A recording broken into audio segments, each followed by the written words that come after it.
gaashaandhigga ee Soomaaliya ayaa dhawaan heshiis la saxeexatay shirkad gaar loo leeyahay oo ka diiwaan gashan dalka Imaaraadka Carabta. Shirkadaasi oo lagu magacaabo SKA International. Heshiiskan waxaa gundhig looga dhigay in ujeedada ay labada dhinac heshiiskan u galayaan ay la xiriirto iyadoo amniga qaranka ay halis gelinayaan argagixiso, mucaarad, qabiil hubeysan iyo kooxo maleeshiyad ah. waxaa kaloo sabab looga dhigay sida ku qoran heshiiska in ciidanka xoogga dalka Soomaaliyeed ay haystaan caqabado ku saabsan xallinta degmooyinka la xoreeyay iyo gacan ku haynta wadooyinka waaweyn ee sahaydu marto, wadooyinkaas oo isku xira gobolada dalka.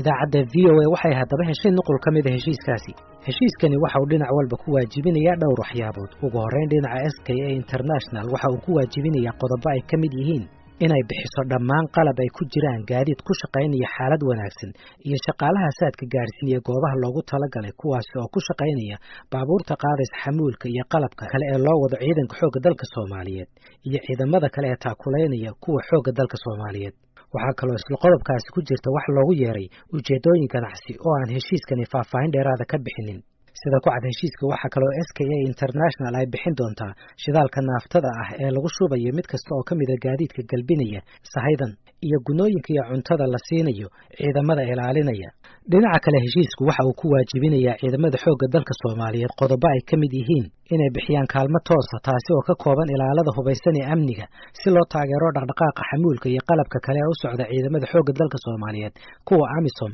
iyo xoogga kale ee taageera AMISOM, ujeedooyin ganacsi iyo goboleed iyo dawladaha federaalka ah ilaa gobolada. ciidamada xoogga dalka Soomaaliyeed waxay bixin doonaan ilaalada hubeysan ee gaadiidkan culus inta lagu guda jiro howlgalka, iyadoon la eegayn duruufaha ama sababta dib u dhaca ilaa kolayadu ay kaga soo laabanayso halkii ay ka baxday. waxaa kaloo ciidamada xoogga dalka Soomaaliyeed laga doonayaa inay si muuqda uga hortagaan kuwa ay suurtagalka tahay inay soo weeraraan kolonyadaasi. waxaa kaloo ciidamada xoogga dalka Soomaaliyeed laga doonayaa ilaalinta shaqaalaha SKA iyo macaamiisheeda iyo gaadiidka kolonyada si waafaqsan baa la yidhi xeerarka anshaxa ee ciidamada xoogga dalka Soomaaliyeed. saxeexa heshiiskan iyo faahfaahinta macluumaadka ku jirtaba waxaa VOA u xaqiijiyey taliyaha ciidanka xoogga dalka Soomaaliyeed Generaal Cabdiweli Jaamac Xuseen Gorod.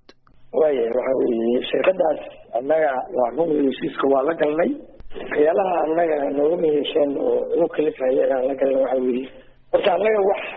haba yaraatee dhaqaale ah oo nooga baxayaa ma jiraan. iyaga ayaa yiri lacagta waa raadsanaynaa wixii allaaliyo maaha annaga keliya AMISOM iyo muxuu ahaa wax allaaliyo wixii ku sarraysan xagga raashinka oo la siinayo ciidamada xoogga ayaan kontraadaas ka helaynaa. adinka qaybtaa ku leeyihiin oo muxuu ahaa isna hadda iyadoo ay geyso waa idiin qaadaynaa. waxaana ku daraynaa shirkadaas kale oo aan muxuu ahaa lagu aan ka shaqaynayno. waa gad marka maxay idin qaban doonaan idinka si haddaan SNA ku koobnaano marka hore? annaga waxay noo qabanayaan faa'iidooyin baa noogu jiraa. sax. marka u horeysa waxay leeyihiin waxaan furaynaa jidadka oo aan rabnaa inaan wadooyinka idinla furno. waxay yidhaahdeen ciidanka furahaya waxaan u samayn doonaa meelo ay degaan oo ku tababartaan, xagga hubkana waa ka caawinaynaa. marka labaadna waxa weeye jidka raashinkaan marsiinaynaa. adinkana waxay noqonaysaa SNA ayaa jidka marisay quudkii loo siday ama raashinkii loo siday SNA baa gudisoo geysay meeshii la rabay. magac baa noogu jira annagana. maxaad marka uga baahan tihiin shirkad gaara mar haddii ciidankii kuwii wadada furayay ay yihiin kuwii maaragtay dhimanayay ee galbinayay sahaydan? haddayba ciidankii Soomaalida yihiin maxaad uga baahan tihiin shirkad ajnabiga? waxaad uga baahan tahay adiga annaga shidaalka ku baxayaan iyo gaadiidka qaadahaya iyo muxuu ahaa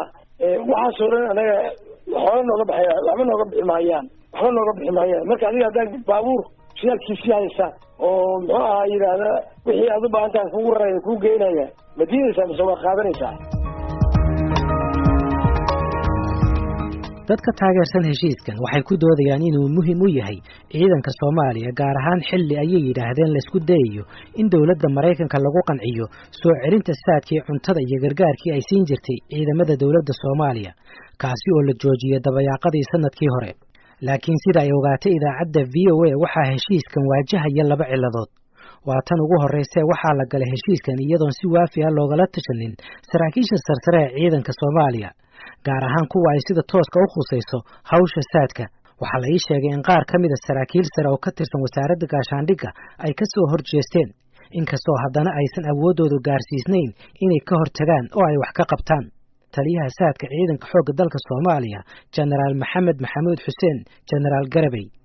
weli su'aasha noocaas taliyaha shirkadna kulama hadlin oo ima soo bandhigin welina la igama weydiin aniga in la yiraahdo sheexalka yahay shirkadda hadda aad sheegaysan aniga tala ahaan xafiis ahaan isuma anaa imaan wax agreementkeena kama wada hadal laakiin waxaan aaminsanahay in ay arrimahaas hadday jiraan ay kala hadleen taliyaha aniga iyo madaxda ah marka waxaan aad iyo aad u adheli lahayd jawaabaha kugu habboon ama kugu filan inaad hesho taliyaha ayaan aad u jeclaa lahay fikir ahaan aniga haddii wax la iga weydiiyo waa habboonaa lahayd inaan jawaabaheeda hadda kuu sheego laakiin wax su-aaloo la iga weydiiyey in ay arrintaas igu soo fool leedahay ama aan arrintaas aniga la iga rabo talo weli ima soo gaarin ma garat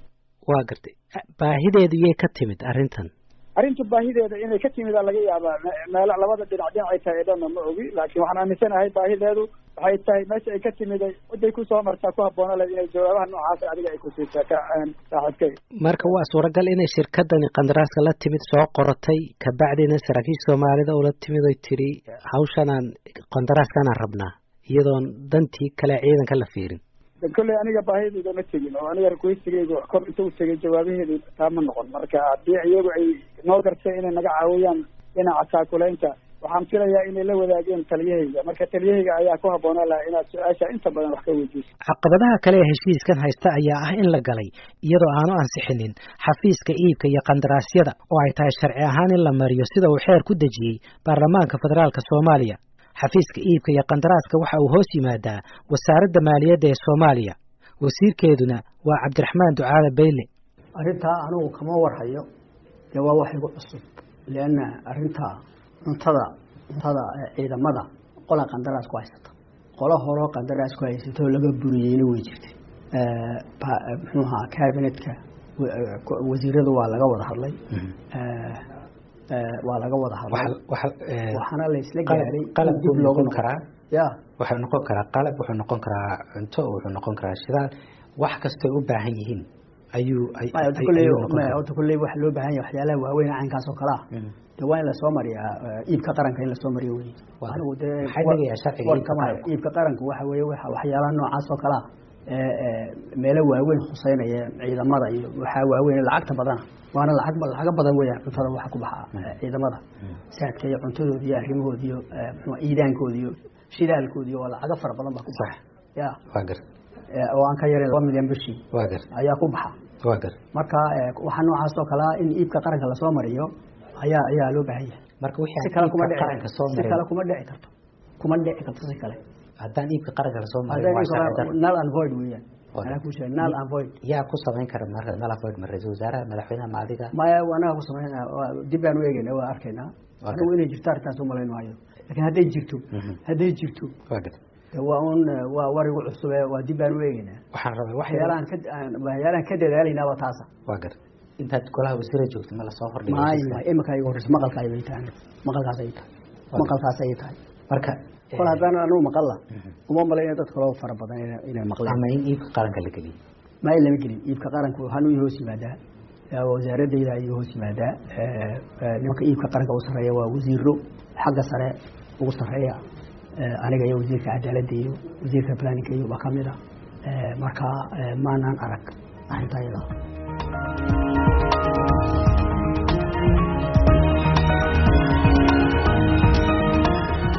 khubarada sida dhow u daristay heshiiskan waxay sheegayaan in shirkadani aysan bixinayn shidaalka iyo cuntada iyo qalabka u socda ciidanka Soomaaliya waxayse ka qaadaysaa bakhaarada ciidanka xoogga dalka iyada oo gaarsiinaysa saldhigyada iyo furimaha sida ay sheegeen khubaradaasi dadka kale ee dhaliilaya heshiiskan waxa ay leeyihiin ma cadda halka ay shirkadani ka helayso kharashaadkeeda waxayna ka cabsi qabaan in looga jaro deeqda loogu talagalay ciidanka xoogga dalka Soomaaliyeed taasi oo ay yiraahdeen dhabarjab ayay ku noqon kartaa dhaqaalaha yar ee soo gaara ciidankaasi khubar kale oo dhinaca ciidanka waxay leeyihiin luqadda uu ku qoran yahay heshiiskani ma cadda waxayna keeni kartaa in shirkadani ay si dhib yar u hesho qandaraasyo kale iyo in ujeedooyin aan ahayn kuwa tashiilaad ay ku fushato waxayna si gaar ah farta ugu fiiqayaan qodobka oranaya ujeedooyin ganacsi oo aanu tafaasiil ka bixinayn heshiiskani ma shirkadan SKA International oo ah shirkad gaar loo leeyahay ayaa ciidanka xoogga dalka u adeegsan doonta ilaalinta agabkeeda ganacsi mise ciidanka dawladda Soomaaliya ayaa leh ujeedooyin ganacsi Generaal Maxamed Nuur Galaal waxa uu ka mid ahaan jiray saraakiishii hore ee ciidanka xoogga dalka Soomaaliyeed haatanna waxa uu ka faaloodaa arrimaha militariga. wax faa'iido ah ay leedahay male inay culays soo kordhida moogiye iyo bureaucracy aan loo baahnayn inay soo kordhiso moogiye iyo waxyaalo kale ku hoos qarsan oo maaragtay xataa waxa private-ka iyo business-ka ay wadato in adigu iskorkaraysan waxaasoo dhan markii la isku soo xooriyey wax faa'iido ah ay leedahay male. waa gartay madaxda aan la hadalay oo taliyaha ciidan ku jiray waxay ku doodayaan arrintan inay tahay arrin ciidanku u baahan yihiin iyaga wax lacag oo uga baxaysana aysan jirin waxay leeyihiin shidaalkay noo qaadi waxay leeyihiin qalabkay noo qaadi waxay leeyihiin wax alla wax kasta oo baahano waxaan ku jirnaa xilli ciidanka awoodiisa la dhisayo jidadka la furayo gobolada la gaarayo la rabo ciidanka iyo AMISOM iyo ciidamada kale taageerada isku socdaan maxay kula tahay ma tahay shirkadani tii hawsha wada fulin lahayd tasiilaadka ciidankana gaarsiin lahayd meel walba hadda ma shirkadu huma wadato hubna ma keenayso wadooyinka waxay u xiran yihiin dad oo hubeysan ayay u xiran yihiin ma garanaysaa marka nin maran oo faralaalaada haddaan awood u leeyahay haddaba inaan inta wax iskortaareeyaan wada furayo mana haddaba furto oo aado marka haddaan awooddaas aan hadda lahayn iyaduna ayan keenayn maxaa ku iskortaareeya seen ku iskortaareynaya waagar muxuu ku habboonaan lahaa heshiiskan inuu noqdo adiga fikradaada muxuu ku qomanaan lahaa in qaabkee loo dhigo maya hadday shirkadu tahay shirkad bakaarka wax soo gelinaysa ama Maraykan ha ka keento ama Carab ha ka keento ama meel kale ha ka keento ayadoo bakaarka soo gelinaysa hadday ahaan lahayd okay hadday ahaan lahayd shirkad hubeysan oo wadooyinka furanaysa sida black house waxaan leeyahay black water iyo wax la dhahay ma qaane oo hubeysan oo qasab ku geynaysa wadada furanaysa waxa taasna macna oo boysa ayay samayn lahayd laakiin hadda tan maba fahamsan wax faa'iido ay leedahay ma muuqato taliyaha ciidanka xoogga dalka Soomaaliyeed Generaal Cabdiweli Jaamac Xuseen Gorod waxa uu ii sheegay inuu isagu ku kalsoon yahay in shirkadani aysan ka leexan doonin ujeedooyinka heshiiska ma laga yaabaa inay dana kale oo ganacsi oo ay shirkadu leedahay inay ku fushato ciidanka iyadoo adeegsanaysa ciidankii Soomaaliyeed oo aad ogtahay SKA hawlo kala duwan wadanka way ka soo qaban jirtay kuwa kalena way ka haysaasaan maqlay marka arrimaheeda kale ee private-ka ganacsiga waa shirkad gaar loo leeyahay inay ku fushato iyadoo adeegsanaysa ciidankii Soomaaliyeed ma laga yaabaa taas oo suurtagal ma mar haddii ciidankii ay fulinayaan lagama yaabo suurtagal ma rakiis wax fulinaysa nagaale ciidanka wax fulinaya nagaale muxuu ahaa goobaha laga qaadayo raashinka meesha meel horay ciidan baa iyo ku jiraya raashinka ma aha baqaaro ku jirayaan marka ciidankii waa ganacsi ciidanka dhaqaaqsanaya ma ganacsi bowgeynayaan ninka hogaaminaya iyo ninka wada iyo qariga iyo baabuurka iyo wiilka iyo sarkaalka inta waa ciidanka xubinta Soomaaliya waaga madaxda dawladdu ma wada saxeexday heshiiskan adiga wasiirka gaashaandhigga ra'iisul wasaaraha madaxweynaha inta kooxda wasiirka gaashaandhigga iyo aniga